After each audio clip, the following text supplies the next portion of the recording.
Hi everyone, I'm going to present a way to take a traditional educational activity within PE into the 21st century by using the many benefits of QR codes.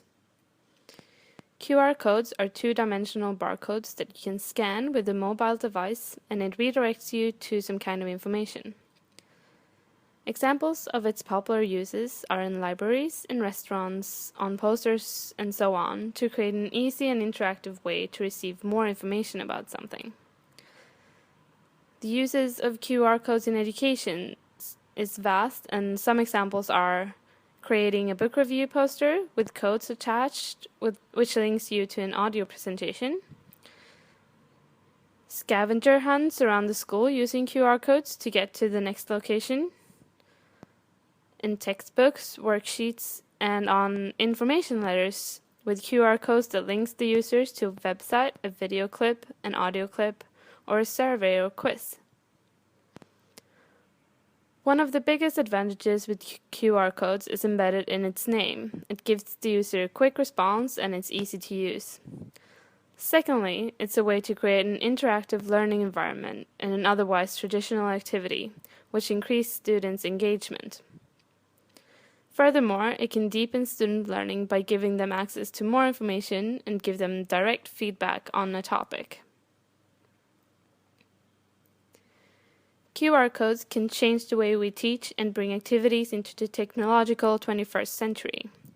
I'm going to develop a very traditional activity of orienteering to include the use of QR codes in order to increase student learning.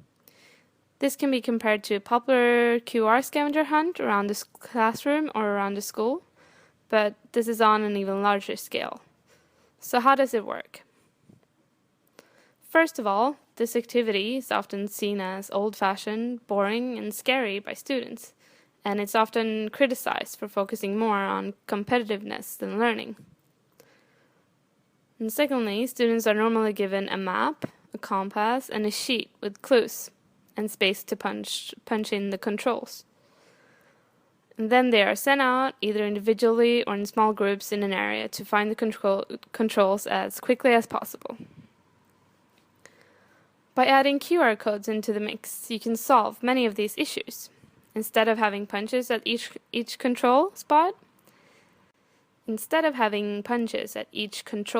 you have a QR code that gives the students a number of things.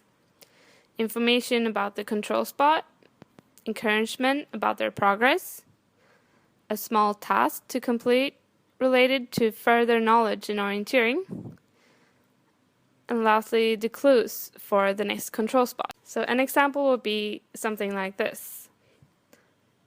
Well done, you have reached control number 2. It is located between two smaller paths by a large rock.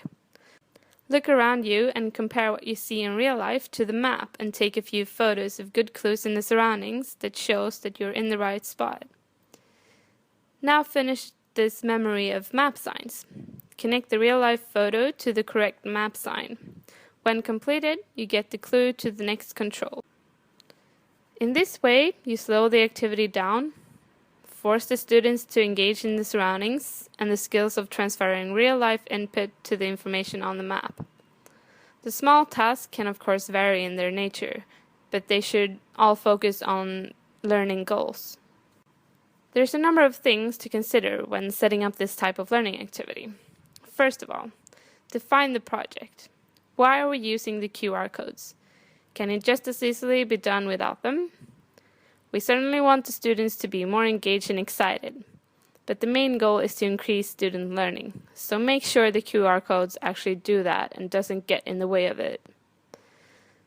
Secondly, make proper preparations. Try out the system before using it with students.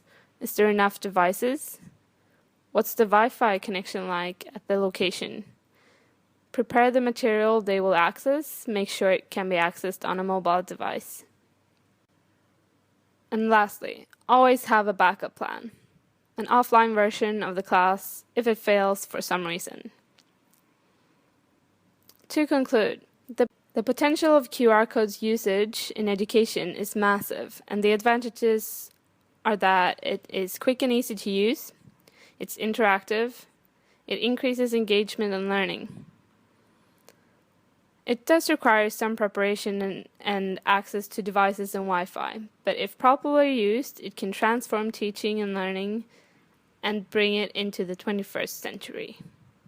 Thank you all for listening.